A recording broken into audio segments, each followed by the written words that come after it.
Hello दोस्तों, welcome back to fav channel forest blaster. मैं हूं आपका होस्ट अभी। A perfect day, perfect entry, perfect video for all the viewers and for all the people who are in the free WhatsApp group. मैं ये बात करता हूं कि आपको जितनी भी जो है वो सिग्नल्स ग्रुप, चीने मीने ग्रुप और सब कुछ, हर तरह की वीडियोस आपको मिलेंगी, लेकिन लेकिन आपकी ट्रेडिंग को आसान बना दिया जाएगा फ्री फॉरेक्स ब्लास्टर ग्रुप के अंदर। जो लोग फॉरेस्ट ब्लास्टर कम्युनिटी का हिस्सा बनेंगे they will have the luxury कि जनाब अच्छा जी, एक तो बेहतरीन किस्म की video with the proper levels और लर्निंग और एजुकेशन का मौका मिलेगा। दूसरा ये बात होती है कि सिग्नल्स आपको प्रॉपर होने चाहिए। 20-20, 30-30 वाले सिग्नल्स, 40-40 वाले सिग्नल, इनसे आपको बाहर आना है। You need to get these things out of your system. अगर आपको लंबा इस फील्ड के अंदर जाना है, ट्रेडिंग करनी है, इसके अंदर आपको कमाई करनी है, तो आपको ये 20-20, 30-30 वाले पेड ग्रुप्स और ये जो चीने मीने जो छोटे छोटे सिग्नल्स देते हैं, इन ग्रुपों से बचना पड़ेगा। आपको बचना पड़ेगा। फ्री व्हाट्सएप ग्रुप ज्वाइन करने के लिए इट्स वेरी सिंपल। वीडियो के डिस्क्रिप्शन में दिया हुआ ऑक्टाफैक्स और एक्सेस का IB लिंक, वहाँ से आप नया अकाउंट बना सकते हैं और डिपॉजिट करके only active traders allowed. WhatsApp number नीचे मौजूद है, मुझसे रब्ता कर सकते हैं। You can be the part of that beautiful community. उसके अलावा जो है वो आपको जो है वो, अगर आप ऑलरेडी ऑक्टाफैक्स और एक्सेस पर ही ट्रेड कर रहे हैं, तो then you can do, you can just change your IB number, go to the live chat, the IB number, the links are there. वहाँ पर आप जाके जो है वो आप, you can be the part of this community.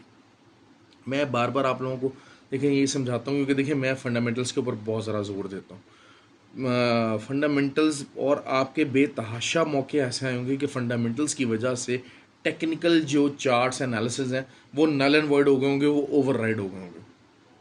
अक्सर अक्सर ऐसा देखा गया है कि फंडामेंटल्स जो होते हैं, जो टेक्निकल साइड होती है, उसको बिल्कुल वाइट वॉश कर देते हैं, सीन से वाइप आउट कर देते हैं। मार्केट बुलिश होती है, उसको बेरिश कर देते हैं, बेरिश होती है, उसको बुलिश कर देते हैं। तो मैं हमेशा से आपको, जितने भी न्यू कमर्स हैं, नए लोग हैं, उनको हमेशा से प्रॉपर गाइडलाइन देता हूँ कि भाई ये तीनों चीज़ों को आपको फोकस करना पड़ेगा। टेक्निकल साइड, फंडामेंटल साइड और अपनी साइकोलॉजी और mental strength, that is something very important. अच्छा, साइकोलॉजी के अंदर सबसे इंपॉर्टेंट क्या होता है? लॉस बुक करने की ability. That is something very important, actually that is something very very important. Losses है, market can go against you any time. दुनिया का बड़े से बड़ा ट्रेडर जो था, उसके अगेंस्ट मार्केट जाती है। क्यों? क्योंकि मार्केट चलती है दुनिया के नेचुरल असूलों के तहत, डिमांड एंड सप्लाई। कोई क्लैमिटी है, कोई दूसरे मामलात हैं, सब कुछ हैं, इसके मुताबिक मार्केट चलती है। कभी भी ये नहीं होगा कि मार्केट जो है वन साइड मूव उठाएगी और आपकी मर्ज़ी के मुताबिक चलेगी। देखें, अगर जो है वो हमेशा से बताता चलूँ कि अगर देखें, अगर सारे लोग ही प्रॉफिट बनाएंगे तो लॉस कौन उठाएगा? सब लोग चीज़ों को बाय करना शुरू हो जाएंगे, तो भाई किसी ना किसी को तो लॉस होगा ना, जो उसको जल्दी बेचेगा। ये चीज़ आपको जहन में रखनी है। तो मैं हमेशा से एक बहुत सिंपल वे बताता हूँ आपको ट्रेड लेने का, आपकी ट्रेडिंग को बहुत आसान करता हूँ। घुमाता फिराता नहीं हूँ ज़्यादा, कोशिश ये करता हूँ कि चीज़ों को सिंपल रखें। लेकिन यही होता है कि बहुत सारे लोग कहते हैं सर चार्ट पे दिखाएं। भाई चार्ट वाली वीडियोस बेताशा मार्केट के अंदर आप किसी को भी देख सकते हैं, किसी को भी आप जो है फॉलो कर लीजिए। बड़े अच्छे अच्छे, मेरे से बहुत अच्छे अच्छे ट्रेडर्स बैठे होंगे, लेकिन चार्ट का मतलब क्या है? अगर आप खाली चार्ट के ऊपर फोकस कर रहे हैं तो फिर you are only focusing on the technical side. देखिए, मैंने आपको बड़ा क्लियरली बताया कल कि वीकली तौर पे गोल्ड को बुलिश कंसिडर किया जा रहा है। Yes, it is bullish. लेकिन ये जो इंटरेस्ट रेट इंक्रीज़ होना है, तो ये पहले ही प्राइस्ड इन हो जाएगा। एग्जैक्टली कहा मैंने कि 1968 तक मार्केट जाएगी और उसके बाद 1953। परफेक्ट एग्जांपल्स थी। जिन्होंने मॉर्निंग की तरह स्कैल्पिंग करनी थी, उन्होंने बाय की तरह स्कैल्पिंग की। जिन्होंने बाद में सेल में बैठना था, 67 के ऊपर मार्केट आई, ग्रुप के अंदर भी बार बार सेल कॉल दी कि हाँ जी, इसको 69 का SL दे के आप सेल कीजिए। बड़ी क्लियर कॉल थी। ऑल्दो की बात होती है कि ग्रुप के अंदर हमारे जो लोग हैं, दरअसल बात ये है कि बहुत सारे चीने मीने ग्रुप्स के अंदर जो है वो मौजूद हैं, और उसके बावजूद भी जब 60 के ऊपर मार्केट आई, 50 के ऊपर मार्केट आई, तो फिर जनाब जो है ना, उन्होंने बाय की। वहाँ कुछ बहुत सारे चीने मीने ग्रुप्स ने बाय की कॉल्स चलवाई, जिनके SL हिट हुए। देखिए मैं जिस टाइम के ऊपर मैंने क्लियरली कहा कि ये जो 60 और 59 का चैनल है, ये 4th टाइम M30 के ऊपर रीटेस्ट हो रहा है, तो there is a high chances that it will break down. और वही हुआ, इट ब्रोक डाउन। और आज की क्लोजिंग भी एक्सपेक्टेड यही है कि 59 से नीचे की आएगी। तो इंट्राडे के पॉइंट ऑफ व्यू से it is something a bearish closing. बिल्कुल सिंपल ट्रेड्स थी, सिंपल तरीके से बताया गया, सिंपल तरीके से समझाया गया और पिन पॉइंट एक्यूरेसी के साथ ट्रेड्स हुए। देखिए, ट्रेड्स किसी की भी मार्केट में अगेंस्ट जा सकती हैं। मार्केट में जो है वो एसएल हिट होना या फिर ट्रेड अगेंस्ट जाना वो कोई नॉर्मल बात है, लेकिन आपको ट्रेड का लेवल अगर नहीं पता, अब देखिए मैंने अगर आपको 67 68 से ट्रेड की कॉल दी है तो फिर 53 का लेवल बताया, तो वही चीज़ है कि एटलीस्ट मोर देन 100 पिप्स ट्रेड है। Always TP1 should be more than 100%. That is how you do the things. That is how you take up the things. Nasdaq की बात करते हैं। नैस्डैक मैंने आपको बार बार बात कही कि 15,400 एक बड़ी सपोर्ट है, थोड़ा सा रिबाउंड करेगा but it will go to the sell, क्योंकि इंटरेस्ट रेट इंक्रीज होता है तो नैस्डैक के ऊपर प्रेशर आता ही आता है, चाहे जो मर्जी कर लें। और अगर एक या दो आने वाले दिनों के अंदर 15,400 के नीचे नैस्डैक की क्लोजिंग आ जाती है तो इन द लॉन्गर टर्म मैंने जिन नीचे के टारगेट बताए हुए वहाँ तक मार्केट बहुत आराम से जा सकता है, बहुत आराम से जा सकता है। इसमें कोई ऐसी दो राय नहीं है। तो ये चीज़ें थी। नैस्डैक के ऊपर भी हमारी ट्रेड्स बहुत अच्छी रही। और नैस्डैक का थिंग इज़ दिस कि नैस्डैक ने जो लास्ट अपना लो है इंट्राडे का, वो लो क्लोजिंग लो पे नहीं हुई लेकिन ब्रेक ज़रूर किया। अभी भी कल भी चांसेस ये है कि नैस्डैक साइडवेज रह सकता है क्योंकि 400 की सपोर्ट अभी पकड़े हुए। आई डोंट नो इस टाइम 15,434 के करीब, 15,434 के करीब था। अगर उससे 400 से नीचे क्लोजिंग आ गई तो फिर तो बहुत अच्छा हो जाएगा काम, बहुत अच्छा हो जाएगा। लेकिन वही चीज़ है कि थोड़ा बहुत रिफ्लक्स ले सकता है, रिफ्लक्स एक्शन लेगा और उसके बाद आपको जो है वो मौका मिलेगा दोबारा ऊपर से सेल करने का। और चांसेस ये हैं कि 15,400 के नीचे अब इसको क्लोजिंग आनी चाहिए। अगर तो ये वही बात है कि इंट्राडे के अंदर स्विंग डाउनवर्ड है, थोड़ा सा रिवर्सल मिलने की कोशिश कर रहा है बट स्टिल लो ब्रेक हुआ है, तो that is something still on the bearish side. हाँ, अगर आने वाले अगले 2 दिन के अंदर ये जो लो लगा ब्रेक नहीं होता, जिसके चांसेस बहुत कम है, तो फिर आप इसको थोड़ा सा ऊपर 15,650 और इधर की तरफ भी देख सकते हैं। लेकिन if the low keeps on getting breached तो फिर मामला तो और हो जाते हैं। ऑल्दो कि ये हो सकता है कि जनाब जो है ना 15,250 तक जाए और मार्केट तेज़ी से पंप होकर दोबारा 15,400 के ऊपर, बल्कि 470-80 तक आ जाए, तो देयर आर द चांसेस। लेकिन क्योंकि वो एक बाइंग एरिया, एक अच्छी सपोर्ट हो सकती है, तो वहाँ पर आप वही बात है क्योंकि नैस्डैक है एक हमेशा वॉलेटाइल पेयर है। नैस्डैक हो गया, ऑयल हो गया, they are very very volatile pairs. तो इसके अंदर जो ट्रेड करते हैं वो मुनाफा बहुत ज़्यादा कमाते हैं, लेकिन उनके लिए इक्विटी और ट्रेड मैनेजमेंट बहुत इंपॉर्टेंट है। मतलब अगर आपका 8-10 हज़ार डॉलर का अकाउंट है और 2.5-3 हज़ार डॉलर आप अगर लॉस में हैं तो that is something bearable with those kind of a pairs. और आपको होल्ड करना लंबा पड़ सकता है, आपको ये माइंडसेट होना चाहिए। नैस्डैक स्कैल्पिंग मॉडल से तो क्विक मनी है, लेकिन स्कैल्पिंग के अंदर नैस्डैक का और ऑयल का मसला ये कि इनका एसएल कभी भी सेफ़ नहीं होता, कभी भी सेफ़ नहीं होता। देर हाई चांसेस कि ये एसएल खा के नीचे आ जाएंगे। क्यों? क्योंकि हमेशा इनका एसएल बढ़ा होगा बहुत ज़्यादा due to extraordinary volatility. अच्छा, ऑयल की बात करते हैं। ऑयल मैंने आपको कहा था कि 77 से ऊपर जो है वो H4 ओपनर क्लोज करेगा तो फिर ऊपर के टारगेट्स हैं। ऊपर के टारगेट्स जो है वो उसके अंदर बता दिया था 79.10 कह लीजिए, 79.20 कह लीजिए, ये एक ऊपर का टारगेट था। अच्छा, यहाँ से अगर सेलिंग आती है तो द थिंग इज़ दिस के आप 76.8 भी देख सकते हैं और 77.10 भी देख सकते हैं। ये वाला एरिया भी देखा जा सकता है नीचे की तरफ जाने में। ये छोटी इंट्राडे के पॉइंट से छोटी रेजिस्टेंस है, लेकिन ऊपर अगर अच्छी रेजिस्टेंस की हम बात, लेकिन एक तगड़ी रेजिस्टेंस जो 79.20 किया, तो और वहीं से मार्केट जो है वो 79.16 का मार्केट गई। ऑल्दो के अगर वही बात है कि 79.10 से ऊपर कोई भी H1 ओपन और क्लोज हो जाती है तो फिर 81.5 का मार्केट का स्ट्रक्चर जो है वो इन प्ले हो जाता है। ठीक हो गया जी। लेकिन these are the good areas. ये हो सकता है ये वाले एरियाज़ आने वाले 2-4 महीनों के अंदर आपको ना मिल सके सेलिंग के। तो जब भी, क्योंकि ये एरिया देखें लास्ट टाइम 82 का एरिया आया था, मार्च में आया था, इट वाज बैक इन मार्च के बाद क्या है, अप्रैल, मई, जून, जुलाई, अगस्त मतलब जुलाई आफ्टर 4 मंथ्स आपको ये एरिया मिला। तो अगर इस एरिया से अगर आपको सेलिंग ले सकते हैं तो it is something very very good areas. और लंबा स्विंग ट्रेड के लिए आई विल रिकमेंड कि आप इधर से ज़रूर सेलिंग लीजिए। ठीक हो गया।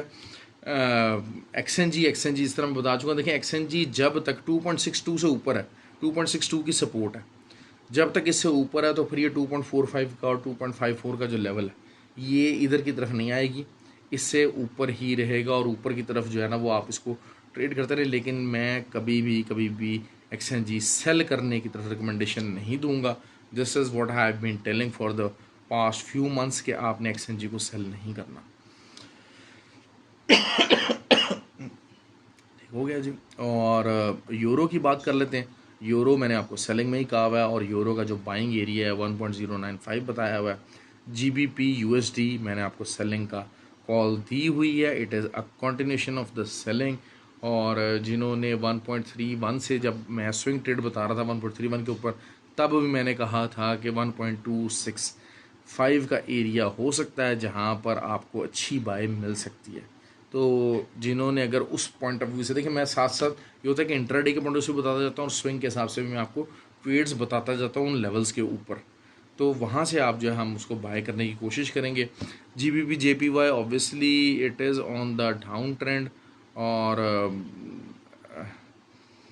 हो सकता है कि जनाब जो है ना दोबारा से एक कंटिन्यू ट्रेड बने। ऑल्दो कि अभी जो लास्ट एक बुलिश कैंडल बनी थी उसका इनसाइड ही कैंडल है, कोई नया लो वगैरह कुछ नहीं ब्रेक हुआ। लेकिन वही बात है कि अगर आपको ऊपर की तरफ मौका मिलता है दोबारा से, अगर 82 के पास मिलती है तो आप सेल कीजिएगा और 181.25 और उसके बाद 179.10 और 78.250 ये आपके लेवल्स हो सकते हैं आने वाले दिनों के अंदर जीबीपी जेपीवाई के, क्योंकि जेपीवाई की मूव अनकरीब मैं बिल्ड होता देख रहा हूँ। थोड़ा सा टेक्निकली भी एक फंडामेंटली भी उसमें एक चीज़ बिल्डअप हो रही है। तो अभी वो बिल्डअप हो जाएगी तो इंशाल्लाह उसको आगे की वीडियोस के अंदर कवर करूँगा। मैं हमेशा जो फंडामेंटल्स को बहुत ज़्यादा इंपॉर्टेंस देता हूँ, आपको ये बात पता है। ऑयल भी कवर हो गया, करेंसी बेस भी कवर हो गया। अच्छा जी, गोल्ड की बात कर लेते हैं। 1960 से 1963 एक अच्छी रेजिस्टेंस साबित हो सकती है। नीचे 1940 and 1936 that could be a good area for buy, जहाँ से आपकी 100-200 पिप्स की बाय निकल सकती है। ठीक हो गया। और बाद में वो चीज़ है कि इन द लॉन्गर रन शायद मैं इसको 1922 की तरफ देखूंगा इनिशियली। और असल चीज़ यही है कि जो वेडनेसडे को क्या मामलात होते हैं, किस किस्म का जो है वो ट्रेड सेटअप जो है वो फेडरल रिज़र्व की तरफ से बयानात आते हैं। क्योंकि देखें थोड़ा सा आज जो डाटा भी आया वो भी थोड़ा सा रिसेशन बेस्ड आया जिसने गोल्ड को काफ़ी ज़्यादा सपोर्ट किया, ऐसी बात नहीं है। लेकिन वही चीज़ हुआ कि 10 ईयर टी बॉन्ड यील्ड्स जो कि इन्वर्सली रिलेटेड हैं इनसे, तो 10 ईयर टी बॉन्ड यील्ड्स में थोड़ी सी तेज़ी देखी गई है जिसने गोल्ड को सप्रेस किया है। तो ये तमाम तकरीबन जो है वो पेज कवर हो गए। हाँ, छोटी वीडियो बनाई है, थोड़ा सा ज़रा जो है वो हो जाएगा इंशाल्लाह। चीज़ें दोबारा से बड़ी वीडियो बनाना स्टार्ट करेंगे, क्योंकि बात ये होती है कि यार बहुत सारे मार्केट के अंदर जो है ना वो फेक्स हैं जिनके अंदर अपनी स्किल, अपना कुछ डेवलप करने का जो है ना वो ज़ोर बाजू नहीं है। They are just simply the parasites, they are simply they have the parasitic mindset कि दूसरों के जो है वो प्लेटफॉर्म्स के अंदर घुसा जाए, वहाँ पर किया जाए और वहाँ से जो है वो अपने आप को उभारा जाए। तो ये बताता चलूँ कि I have seen this all, ये वक्ती कामयाबी होती है। तो जो लोग मैं चाहता हूँ कि जो समझते हैं कि हाँ उनको इस फील्ड के अंदर कामयाब होना है, तो they have to build their own empire. आप दूसरे के उसमें कर लेंगे, थोड़ा देर अपने आप को सपोर्ट ज़रूर ले लेंगे, बट इवेंचुअली क्या होगा कि you will fall down on your knees. तो बेहतर ये है कि अपने आप को जो है वो एनहांस करें और आपके दिल में ये नहीं होना चाहिए कि यार हाँ मैं कोई पैरासाइट था या किसी उधर से जो है वो मेरा एक पैरासिटिक मूड था या मेरे कोई बैड इंटेंशंस थी, ऐसा नहीं होना चाहिए। बाकी ये कि sky is the limit for everyone. मैं चाहता हूँ मेरे जो एकेडमी के अंदर जो लोग आते हैं, फॉरेस्ट ब्लास्टर एकेडमी के अंदर जो लोग आते हैं, हम ये बात करते हैं, मैं कहता हूँ कि यार हाँ मुझे इसमें मसला इस फील्ड की ब्यूटी पता है क्या, इस फील्ड की ब्यूटी यही है कि कोई मुझसे जितना तेज़ भागना चाहता भाग ले, मुझे कभी भी फ़र्क नहीं पड़ेगा। क्यों? क्योंकि इसमें इस फील्ड के अंदर हर इंसान की अपनी दौड़ है, अपनी रेस है, दैट्स इट। आपको कोई बंदा चैलेंज नहीं कर सकता, आपका किसी से कभी भी किसी इस फील्ड के अंदर मुकाबला नहीं है। क्यों? Because we are not front on with each other. ये इस फील्ड की ब्यूटी है। The competition is there but still there is no competition. हर इंसान ने तरक्की करनी है, वो अपने लिए करनी है। हर इंसान ने ट्रेड्स लगानी है, अपने आप को डेवलप करना है। अब मैंने अगर फॉरेस्ट एकेडमी खोली है, इट्स अ सक्सेस, तो वो मेरी सक्सेस है, वो किसी का फेलियर नहीं है। कभी भी वो किसी का फेलियर नहीं हो। क्यों? क्योंकि मॉडल डिफरेंट है। मैं हमेशा बात करता हूँ, आपको एक डिफरेंट मॉडल चलाना चाहिए। हाँ, लोग बाद में आपको मॉडल कॉपी करें, आपके जो है वो आपके पीछे पीछे लोग भागते रहे, ये चीज़ होनी चाहिए। तो अल्हम्दुलिल्लाह I have been pretty successful that forest blaster academy जो है वो लोग ज्वाइन कर सकते हैं। फॉरेस्ट ब्लास्टर एकेडमी का जी सेशन आज ओवर हो गया, और नेक्स्ट सेशन की जो है वो फिज़िकल और ऑनलाइन बोथ जो क्लासेस हैं उसकी रजिस्ट्रेशन ओपन कर दी गई हैं। और वहाँ पर आप जो व्हाट्सएप नंबर है नीचे, वहाँ से रब्ता करके you can be the part of that academy. और अच्छी फैसिलिटीज़ हैं। असल बात ये नहीं है कि आपको कोई ऐसा लगेगा कि जैसे कुछ सर से उतारा हुआ या कोई मोनोलॉग किस्म का एक जो है वो प्रोग्राम आपको बताया जा रहा है। From doing that even the basic course you will feel कि हाँ जनाब, I have learn something and I have gained a lot. आपको ट्रेड का एक मैकेनिज्म, ट्रेड का सेटअप बेसिक के साथ आपकी पूरा स्ट्रक्चर बिल्ड किया जाएगा, आपका विजन बिल्ड किया जाएगा, और उसके बाद आगे आपकी मेहनत है उस स्ट्रक्चर के ऊपर कितनी स्टोरीज डालनी है, it will all depend on you. लेकिन हम आपकी बेस फाउंडेशन बेसिक्स की उन चीज़ों की बहुत अच्छी स्ट्रॉन्ग खड़ी करेंगे। This is how we try to teach our students. जो लोग हैं, बहुत सारे लोग मेरे पास आते हैं, बड़े कोर्सेज करके आते हैं, सब कुछ आते हैं, वो कहते हैं जी हमें सब कुछ आता है, लेकिन trust me, they know nothing, they know nothing literally. क्यों? क्योंकि एक ऐसा इल्म, ट्रेडिंग के मामले में एक ऐसा इल्म, एक ऐसा नॉलेज, कुछ इंडिकेटर्स का इल्म जिससे आप प्रॉफिटेबल ट्रेड नहीं निकाल पा रहे, स्टिल आप तुक्के लगा रहे हो। अगर आप प्रॉफिटेबल ट्रेड नहीं निकाल पा रहे या एटलीस्ट सेटअप फाइंड नहीं कर पा रहे, तो आपने कुछ भी नहीं सीखा, आपने कुछ भी नहीं सीखा। और हम इंशाल्लाह आपको इस तरह से वहाँ पर इस काबिल बना देते हैं कि you become a profitable trader and sensible trader. ये बेसिक के बाद ही उनको होता है, लेकिन अब उसके ऊपर आपने 10 मंजिला बिल्डिंग खड़ी करनी है, 100 मंजिला बिल्डिंग खड़ी करनी है, it is up to you. Okay ji, ख्याल रखें अपना, वीडियो को लाइक किया कीजिए, शेयर किया कीजिए, that's always the big motivation for us. ख्याल रखें ji, thank you and have a good day.